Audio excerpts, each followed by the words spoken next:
안녕하십니까. 말 많던 각 정당의 공천이 끝났습니다. 이제 총선을 10여일 앞두고 선거운동이 시작되었어요. 무려 20개나 출연한 정당들이 서로 많은 의석을 차지하려고 다투고 있습니다. 서로 상대방 후보를 비판하고 공격하기에 바쁩니다. 상당히 시끄럽습니다. 그러나 일반 국민들은 어떻습니까? 큰 관심이 있습니까? 별 관심이 없고 사실은 힘들어합니다. 총선이 4년마다 있는 국가의 중대사회인데 왜 그럴까요?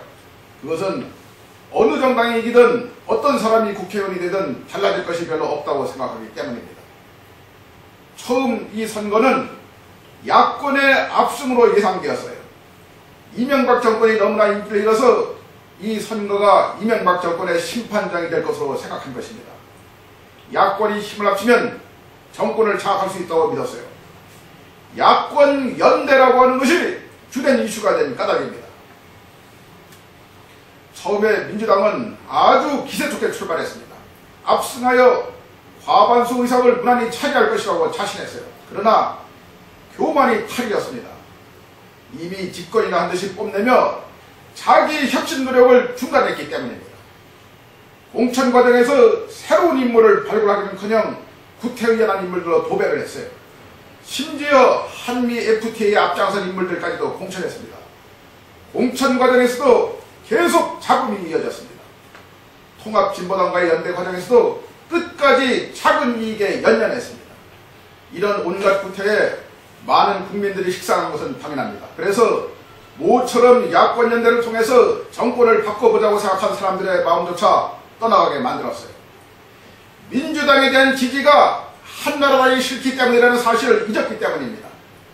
그 사이에 새누리당의 지지율이 상당히 올라갔습니다. 그래서 이제는 양당 모두 120석에서 130석 정도를 전망하고 있습니다. 그러면 나머지 40, 50석은 군소정당이나 무소속 출신들이 차지하게 될 것입니다. 그런 상황에서 우리의 정치는 과연 어떻게 될까요? 틀림없이 지금과 같은 정쟁이 계속될 수밖에 없습니다. 여와 야로 갈려서 보수와 진보로 갈려서 패싸움을 벌일 수밖에 없습니다. 어느 정당에서 다음 대통령이 나온다 해도 마찬가지입니다. 국민 대다수의 마음을 잡을 수 없을 것이기 때문입니다. 국민의 절반 이상은 지지를 보내지 않을 것이고 지도력의 위기는 지속될 수밖에 없습니다.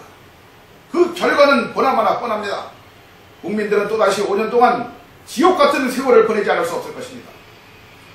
이번 선거가 도대체 어떤 선거입니까? 신자유주의 15년을 끝장내야 하는 중요한 선거 아닙니까? 지난 15년 동안 우리 사회는 갈수록 정상에서 벗어나고 국민들은 실업과 빈곤의 고통에 계속 시달려왔습니다. 더 이상 참을 수 없는 지경에 도달했습니다. 그래서 이제는 어떤 식으로든 이 지긋지긋한 신자유주의 체제에서 벗어나야 할 때입니다. 그렇게 하지 않으면 한국 사회는 무질서와 혼란 속에서 그야말로 정치적 파국에 빠질 수밖에 없습니다. 서서히 붕괴하고 말 것입니다. 그런데 지금 각 정당의 상황을 보십시오. 이들이 한국을 바꿔놓을 준비가 되어 있을까요? 한나라당은 새누리당으로 이름까지 바꾸고 이 비상대책위원회라고 하는 것까지 만들었어요. 그리고 경제민주화이 뭐니하고 한동안 떠들었습니다. 그러나 이제 한시름 놓은 것 같이 보이자 다시 원래 모습으로 되돌아가고 있습니다.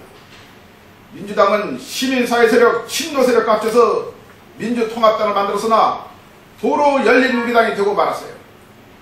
이미 한 번 집권에 실패한 정당입니다. 또 신자유주의와 한미 FTA에 반대한다거나 믿기가 어렵습니다. 진실성이 부족하기 짝이 없습니다.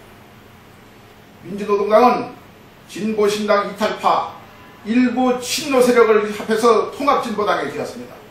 그러나 여러 이질적인 세력들이 한데 모여서 응집력이 크지 않습니다. 정책 선택에 제약이 많을 수밖에 없습니다. 게다가 모든 정당들의 정책이라고 하는 것이 별로 보잘것이 없습니다. 야당들은 보편적 복지국가를 만든다고 말로만 떠듭니다. 어떻게 할 것인지 구체적이고 현실적인 정책들을 찾아보기 힘듭니다. 오히려 시원치 않은 새누리당의 복지정책이 가장 현실적으로 보일 정도입니다. 이 재벌개혁도 할 것인지 안 할 것인지, 한다면 어떻게 할 것인지 잘 알 수 없습니다. 재벌을 분리하고 해체한다고 하는데 그렇게 하면 한국 경제에 어떤 영향을 미칠 것인지, 또 거기에 거기에 대해 어떤 대책이 있는지 별다른 고려가 없습니다. 단지 말로만의 개혁에 불과합니다.